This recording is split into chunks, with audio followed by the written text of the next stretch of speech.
जी, अस्सलाम वालेकुम। Welcome to Pakistan stock नेटिक। उम्मीद है कि आप तमाम दोस्त खैरियत से होंगे और आज का दिन भी ट्रेडिंग के हवाले से अच्छा गुजरा होगा। आज जो था वो ड्यूरिंग द डे मैंने ये एक वीडियो अपलोड कर दी थी ब्रोकरेज हाउस के हवाले से। बहुत सारे दोस्तों को मैंने कर दिया है नाराज़। अभी खैर कुछ लोगों ने देखी नहीं है।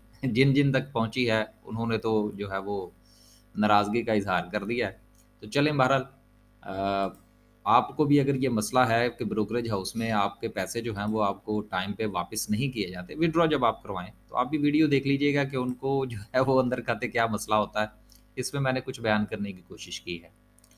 आज जो है वो माशाल्लाह से मार्केट ने 186 पॉइंट्स जो हैं वो डाले हैं। 200 पॉइंट्स ही इसको कंसीडर करना चाहिए, लेकिन देखना ये होगा कि आज मार्केट की इस बढ़ोतरी में किरदार जो था वो सबसे ज़्यादा किसका था। अब देखिए मार्केट की जो सूरत हाल है, अगर हम इसमें एंग्रो कॉरपोरेशन के जो 121 पॉइंट्स हैं, अगर हम इनको थोड़ा सा नज़रअंदाज करें तो बाकी पीछे जो है वो कुछ रह नहीं जाता। देखिए एंग्रो कॉरपोरेशन के हवाले से पहले भी बातें होती रही हैं और हम बसा औकात बहुत सारी वीडियो में इस बात का जिक्र करते रहे हैं कि देखिए जो आपका फर्टिलाइज़र सेक्टर है, वो हमेशा से कुछ ना कुछ जब उनको मिलता है तो वो चलता है। लेकिन ये सारे फर्टिलाइज़र सेक्टर की बात नहीं है, ये सिर्फ़ एंग्रो कॉरपोरेशन की बात है। देखिए एंग्रो कॉरपोरेशन जो है, ये यूँ समझ लीजिए कि छोटी-छोटी जितनी भी नहरें निकलती हैं, वो इस समुंदर में से निकलती हैं। लिहाज़ा इस समुंदर में जो जितने भी इनके प्रोजेक्ट्स हैं, उन सब का कर जो है वो नफ़ा-नुकसान जो है वो इस एंग्रो कॉरपोरेशन के पास आता है। और अब चूँकि आ गई हैं सर्दियाँ और सर्दियों में इनका एलएनजी टर्मिनल जो है वो भी आजकल जो है वो फुल कैपेसिटी पे चल रहा है, क्योंकि पाकिस्तान ने कुछ बंदोबस्त कर लिया है। इसके अलावा कुछ और भी दीगर मामलात हैं जिनकी पॉज़िटिविटी की वजह से आज एग्रो कॉर्पोरेशन में एक इतनी अच्छी मूव जो है वो देखने को आई। दूसरी तरफ अगर हम थोड़ा-सा जायज़ा लें कि ऑल ओवर द मार्केट जो है, ये एक दायरा-सा है, इसको ज़रा थोड़ा-सा डिस्कस कर लेते हैं, ताकि हम इसको ये देख सकें कि आया कि मार्केट के अंदर बाकी जो सेक्टर्स हैं, वो परफ़ॉर्म जो है वो क्यों नहीं कर रहे। अब देखिए पूरा का पूरा जो हमारा बैंकिंग सेक्टर है, वो ज़ेर-ए-अताब है। अब इसकी क्या वजह है?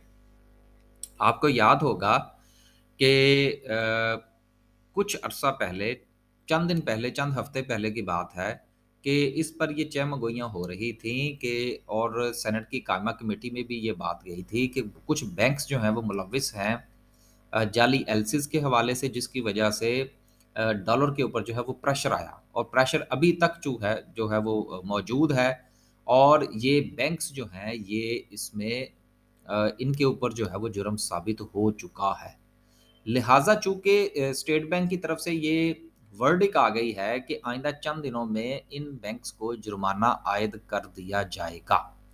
तो यही वजह है कि बैंकिंग सेक्टर जो है वो ज़ेर-ए-ताब है। लेकिन दूसरी तरफ एक पॉज़िटिव न्यूज़ जो थी वो इसहाक डार साहब के हवाले से थी कि सूद की तरफ से जो है वो ख़त्म होने जा रहा है पाकिस्तान के बैंकिंग सिस्टम में। लिहाज़ा यहाँ पर जो है वो हमें इस चीज़ को ज़हन में रखना चाहिए कि अब छोटे 2 बैंक तो ठीक है चल रहे हैं, जिसमें जेएस बैंक है और बैंक इस्लामी है, उनका मामला थोड़ा डिफरेंट है। लेकिन जो बड़े बैंक्स हैं जिनमें एमसीबी भी शामिल है, मेरा ख़्याल है उसमें नेशनल बैंक भी शामिल है और उसमें यूबीएल वग़ैरह भी शामिल हैं। अब इनको जो मार पड़ रही है ना बेसिकली वो इनको लगने वाला जुर्माना है, एचबीएल भी शामिल है उसमें। लिहाज़ा अगर इनको जुर्माना हो जाता है, तो वो वक़्ती जुर्माना होगा, इन्होंने बैंक थोड़ा बंद कर देने हैं। लिहाज़ा हमें इसको एज़ ए अपॉर्च्युनिटी लेना चाहिए और जब ये दिन गुज़र जाएँगे, तो फिर ज़ाहिर-सी बात है, बैंकिंग सेक्टर जो है, वो तो पाकिस्तान में परफ़ॉर्म करेगा ही, क्योंकि हमारा इंडस्ट्रियल सेक्टर जो है, वो परफ़ॉर्म नहीं कर रहा। जिस मुल्क के अंदर बैंक्स परफ़ॉर्म करते हैं, वो इस चीज़ की निशानी होती है कि वहाँ पर इंडस्ट्रियल सेक्टर जो है, वो परफ़ॉर्म नहीं कर रहा। तो ये मैं एक बात थी जो मैं आज डिस्कस करना चाह रहा था। अब चलते हैं मार्केट की तरफ वापस। सर्किट ब्रेकर की बात करते हैं तो आज माशाल्लाह से काफ़ी कंपनीज़ अपर कैप थी, जिसमें सेज़ियो भी हुआ। देखिए सेज़ियो के हवाले से क्योंकि ये कोई गाड़ी-शाड़ी इन्होंने बना ली है, जो कि हाइब्रिड के हवाले से बातें हो रही हैं। लेकिन अगर हम ये देखें कि ये कितने वॉल्यूम के साथ अपर कैप हुआ है, तो ये ना होने के बराबर है। लिहाज़ा इसको भी ज़हन में रखिएगा। ऑल टुगेदर जो है वो 12 कंपनीज़ अपर कैप थी। سو اینڈ سو، کم یا زیادہ والیوم کے ساتھ صورتحال سو اینڈ سو تھی، کچھ زیادہ سیٹسفائیڈ صورتحال نہیں ہے۔ لوور کیپ کی بات کریں تو لوور کیپ میں بھی بہرحال کچھ خاص نہیں ہے، کیونکہ مارکیٹ میں کام ہی نہیں ہو رہا۔ تو جب مارکیٹ میں کام نہیں ہوگا تو پھر والیومز نہیں لگیں گے، تو چیزیں چاہے اوپر جائیں یا نیچے جائے اس سے کوئی فرق نہیں پڑتا۔ لیکن یہ جو بینکنگ سیکٹر کے حوالے سے میں نے بات کی ہے، اس کو ذرا تھوڑا کنسیڈر کر لیجئے گا اگر آپ نے کرنی ہو تو۔ آگے چلتے ہیں اور بات کرتے ہیں ہم آج کی کینڈل کی۔